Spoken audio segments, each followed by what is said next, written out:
French newspapers now. Florence with us as ever, and a lot of the French papers focusing on this news that car maker Renault, of course we've heard already about Peugeot Citroën, now it's Renault in trouble and going to cut jobs. That's right, 7,500 jobs to be exact.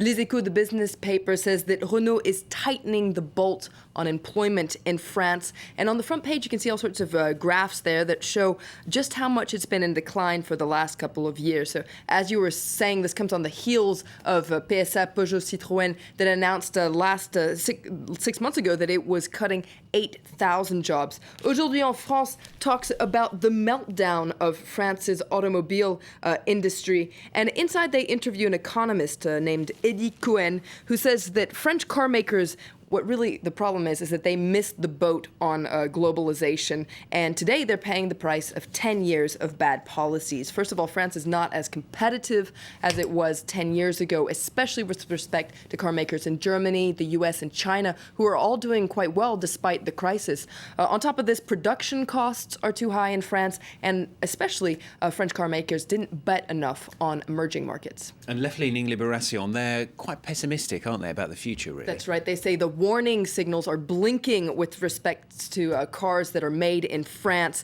Now, they say this might be perhaps the most serious crisis that the French auto industry has ever been in. And Libération says the main problem is outsourcing. Both Citroën and PSA, both Renault and PSA Citroën do this too much, according to Libération, and hopes that any kind of production in France will bounce back or slim. Unfortunately, Libération says more jobs are likely to be cut, so it's pretty bleak outlook for Libération. Now, the situation in Mali also getting a lot of attention in the French press today. Libération taking a bit of a closer look at François Hollande's defence committee, aren't they? That's right. They're calling it France's war room. This defence council is made up of 12 men, including François Hollande, the Prime Minister Jean-Marc Ayrault, Defence Minister Jean-Yves Le Drian, Foreign Minister Laurent Fabius, and the head of the Army and the Secret Service. Libération describes this meeting, and it says that ever since Friday, they've been meeting just about every day, except for yesterday, in what Libération calls a very elegant green room on the first floor of the Élysée Palace. Now, this is where all the strategic decisions are made. Libération says that there's a table with this huge map of Mali and the whole region that's on this table. Sounds like an old school game of Risk to me, but this is where all the various options are discussed. President François Hollande is the one that makes the final call, and so that's what you can read in Libération today. A lot of other papers are focusing on the fact that a lot of French people are afraid that there could be a terrorist attack here in France. For instance, on the cover of 20 Minutes, they have a poll that says that 71% of French people are afraid that there could be an attack on French soil.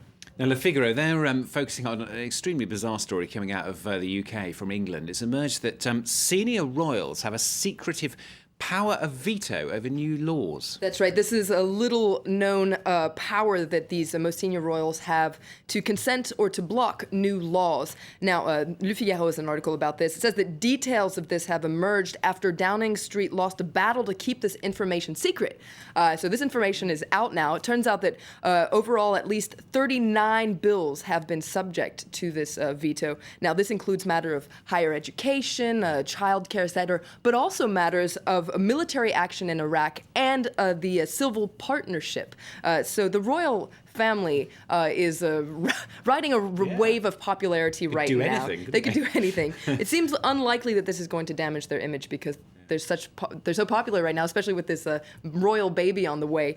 But anti-royalists in England say they are outraged. Okay, excellent. Now, this last story, it's not going to help me because I've already had all my children in the UK, but France apparently is a champion in Europe, a champion of fertility. That's right, despite the crisis and a general mood that you guys could qualify as morose.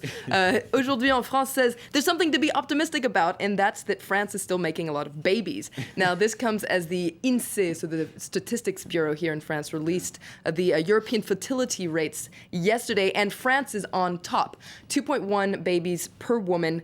Now, this has a lot to do with policies in France that encourage women to have babies, all the while encouraging them to work as well. And according to Aujourd'hui en France, this is very good for the economy.